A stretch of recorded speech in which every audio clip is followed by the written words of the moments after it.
তাদের জীবনে কোনো নিরাপত্তা নাই, কারো জীবনের নিরাপত্তা নাই। এই অবস্থার অবসান ঘটাতেই হবে। তার জন্য সকলকে ঐক্যবদ্ধ হতে হবে, সোচ্চার হতে হবে এবং ইউনুসকে পদত্যাগ করতে হবে। একটা নিরপেক্ষ সরকার করে তার অধীনে নির্বাচন দিতে হবে। যদিও আমি এখনও প্রধানমন্ত্রী, তবুও আমি বলবো জনগণ নির্বাচন চায়, হ্যাঁ নির্বাচন দিতে হবে। একটা কেয়ারটেকার গভর্নমেন্ট আলাদাভাবে তৈরি করি, ইউনুসের অধীনে না। ওই ক্ষমতা দখলকারী, ক্ষমতা চুরি করা এই লোকের কাছে না, ডাকাতি করেছে এই ডাকাতের কাছে না। তো সবাই ভালো থাকেন, সুস্থ থাকেন, আর দেশের মানুষের পাশে দাঁড়ান এবং আমাদের প্রবাসীরা যথেষ্ট সহযোগিতা করছে। সবাইকে আমার আন্তরিক ধন্যবাদ জানাচ্ছি। খোদা হাফিজ।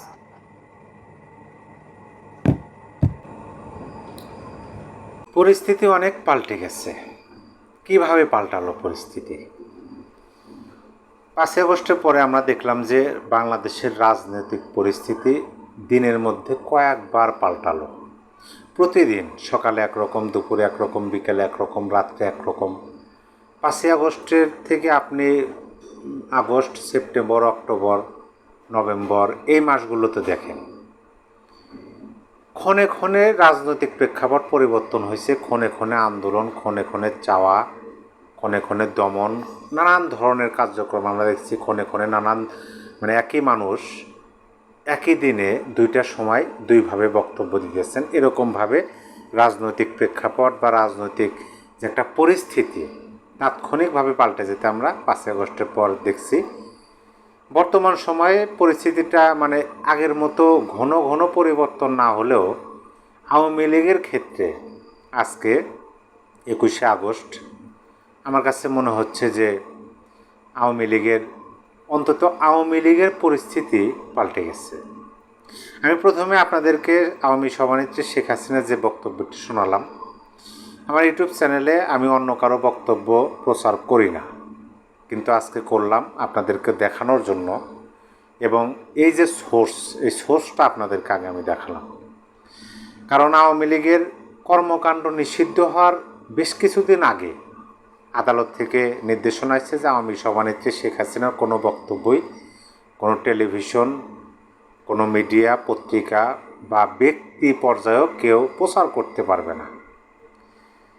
সে কারণে করি না। কিন্তু আজকে যখন আমি দেখতেছি যে বাংলাদেশের মূলধারার গণমাধ্যমের ইউটিউব চ্যানেলে আমি আপনাদেরকে দেখালাম, আপনারা ডিসপ্লেতে দেখতে পেয়েছেন, তারা প্রচার করতেছে এই বক্তব্যটা।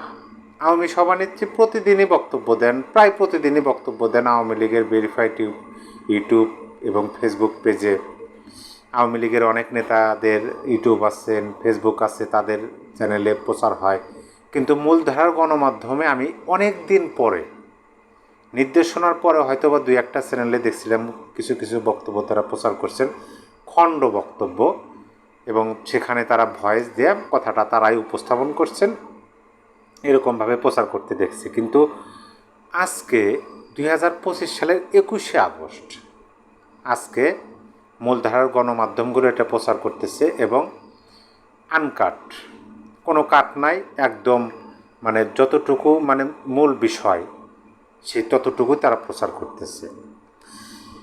সেই বক্তব্যটি আমি পরিপূর্ণ শুনছি, আপনাদেরকে তো আমি শেষের একটা অংশ শোনালাম। সেই বক্তব্যের মাঝে তিনি যে কথাগুলো বলছেন, তিনি প্রায় প্রতিদিনই যে বক্তব্য দেন সেই বক্তব্যের মাঝে প্রতিদিনই প্রায় একই কথা আমরা পুনরাবৃত্তি দেখি তার বক্তব্যের মাঝে। এই সরকার কীভাবে ক্ষমতায় আসলো, অবৈধ আর সাংবিধানিক সরকার, এই সরকারের কোনো ভিত্তি নেই, মেটিকুলাস ডিজাইন, আন্দোলনের সব দায় এই সরকারের, বিচারে এদের হবে। এই বক্তব্যগুলো কিন্তু আওয়ামী সভানেত্রী প্রায় প্রতি বক্তব্যের মাঝেই তুলে ধরেন। এই বক্তব্যের মাঝেও তিনি অনুরূপ তুলে ধরছেন। তারপরেও কিন্তু মূলধারা গণমাধ্যম বক্তব্যটা প্রচার করছে। এখন তিনি যে নির্বাচনের কথাটি বললেন, আমি শুধু নির্বাচনের কথাটুকু আপনাদেরকে শোনালাম এই কারণে যে অনেকেই হয়তো বা আমার কথায় আপনারা বিশ্বাস করতেন না, কারণ আমি জানি যে আমার চ্যানেলের যারা দেখেন তারা অনেকেই আছেন যে আওয়ামীপন্থী বা আওয়ামী লীগের সমর্থন বা নেতাকর্মী এরকম আছেন, অনেকেই আমার কথা শোনেন।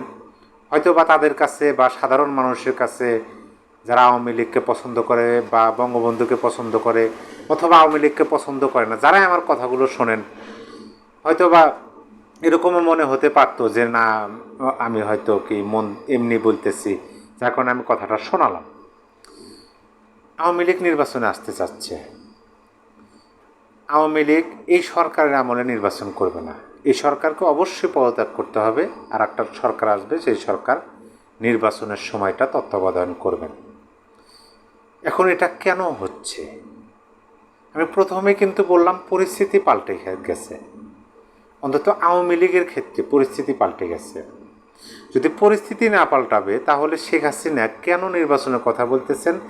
তিনি কিন্তু এই কথাটা স্পষ্টভাবে বললেন যে যদিও এখনও তিনি প্রধানমন্ত্রী, তারপরেও দেশের মানুষ যেহেতু নির্বাচন চায়, নির্বাচন হবে সকল দলের অংশগ্রহণে এবং এই সরকারের আমলে না। এই সরকারকে বিদায় নিতে হবে। এই সরকারকে কিভাবে তিনি সমালোচনা করেন এটা তো আপনারা শুনলেন।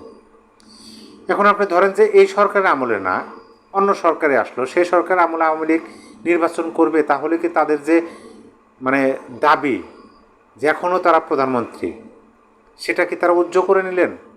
অবশ্যই নির্দ্বিধায় এটা বলা যায় যে হ্যাঁ, সেটা তারা উজ্জ্ব করে নিয়েছেন। এই কারণে যে আওয়ামী সভানেত্রী যে কথাটা বলছেন তার উপরে তো আর কথা বলার কেউ নাই এই দলে। আমরা তো দেখছি 5ই আগস্টের পরে বাংলাদেশের যতগুলো রাজনৈতিক দল আছে সকল রাজনৈতিক দলের মধ্যে সবচেয়ে বেশি ক্ষতিগ্রস্ত হয়েছে আওয়ামী লীগ। এবং এই আওয়ামী লীগ প্রত্যেকটা নেতাকর্মী আওয়ামী সভানেত্রীর মুখের দিকে তাকিয়ে আছে 5ই আগস্টের পর থেকে। তাদের বিভিন্ন বক্তব্য, তাদের কথা, তাদের লেখনের মধ্যে এটা স্পষ্ট হয় যে আর যাই হোক আওয়ামী সভানেত্রীর শেখ হাসিনার কথার বাড়ি তারা যাবেন না। যেহেতু শেখ হাসিনা এই কথাটা বলতেছে, তাহলে নির্দ্বিধায় আমরা ধরে নেব যে ওই পজিশন থেকে আওয়ামী লীগ সরে আসছে, যে এখনও তারা প্রধানমন্ত্রী এবং সেই আসনটাই তারা চায়। এখান থেকে কিন্তু আওয়ামী লীগ সরে আসছে এবং তারা চাচ্ছে, আমি যেহেতু বললাম পুরাতন পন্থায়, কারণ আওয়ামী লীগের 1975 সালের 15ই আগস্ট বঙ্গবন্ধু শেখ মুজিবুর রহমান হত্যাকাণ্ডের পরে, তার আগে 1970 সালের নির্বাচন, আওয়ামী লীগ যতবারই রাষ্ট্র ক্ষমতায় আছে নির্বাচনের মাধ্যমে। আমি যেটা বলতে লাগছিলাম যে 1975 সালে 15ই আগস্ট বঙ্গবন্ধু শেখ মুজিবুর রহমান নিহত হওয়ার পরে যে নির্বাচনটা হয়েছে সেই নির্বাচনে আওয়ামী লীগ অংশগ্রহণ করছিল। নেতৃত্বের অভাব, আওয়ামী লীগের মধ্যে দুইটা গ্রুপ হয়ে তারা নির্বাচনে অংশগ্রহণ করছিল। দুইটা গ্রুপ ব্যাপক ভোট পাইছিল, 25%, 30% এরকম ভোট পাইছিল। মানে আওয়ামী লীগ যতবার ক্ষমতায় এসছে, তখন কিন্তু 75 পরে যে নির্বাচনে অংশগ্রহণ করলেন তখন কিন্তু 300 আসনেই তারা প্রার্থী দিতে পারছিলেন না। তারা 200 বা 1500 এরকম আসনে প্রার্থী দিচ্ছিলেন, তারপরও তারা নির্বাচন করছিলেন। আর এইবার আমি সত্যিকার অর্থে অবাক হয়েছি যে মাত্র 1 বছর অতিবাহিত হয়ে গেল, এই দলের উপর দিয়ে যে স্টিম রোলার চললো, যে অত্যাচার, মানে যেভাবে মানে সর্বোচ্চ ক্ষতি আওয়ামী লীগের, এই সময়ে 1 বছরের মধ্যে এই আওয়ামী লীগ নির্বাচনে অংশগ্রহণ করার মানে কি বলে সাহস দেখাচ্ছে। এটা আপনি মানে সহজ কথা ভাবেন না। 300 আসনে প্রার্থী দেওয়ার মতো প্রার্থী তাদের মজুত আছে, অন্যথায় তারা এই সাহস দেখাতো না। তারা 300 আসনের মধ্যে অন্তত এইটুকু তারা আশ্বাস, এবং শেখ হাসিনার কথার যে কনফিডেন্স সেটা দেখলেন আপনারা, কথার মাধ্যমে শুনলেন, বুঝতে পারলেন। এই কনফিডেন্টই বলে দিচ্ছে যে আওয়ামী লীগ 300 আসনের প্রার্থী দেওয়ার মতো এখন প্রস্তুতি এবং সেই সক্ষমতা তাদের আছে। তারা 21 দফা দাবি জানাইছে এই সরকারের পদত্যাগ সহ। এই সরকারের পদত্যাগ চাওয়া, নির্বাচন চাওয়া তত্ত্বাবধায়ক সরকারের মাধ্যমে এবং সব দলের অংশগ্রহণে, এটা অবশ্যই কোনো না কোনো গ্রিন সিগন্যাল ছাড়া প্রকাশ্যে একটা রাজনৈতিক দলের সভানেত্রী এই বক্তব্য দিতে পারেন না। অবশ্যই কোনো গ্রিন সিগন্যাল আছে আমি মনে করি, এবং অনেক রাজনৈতিক বিশ্লেষকও মনে করতেছেন, এবং এই বক্তব্যটাই বাংলাদেশের মূলধারা গণমাধ্যমে প্রচার হচ্ছে।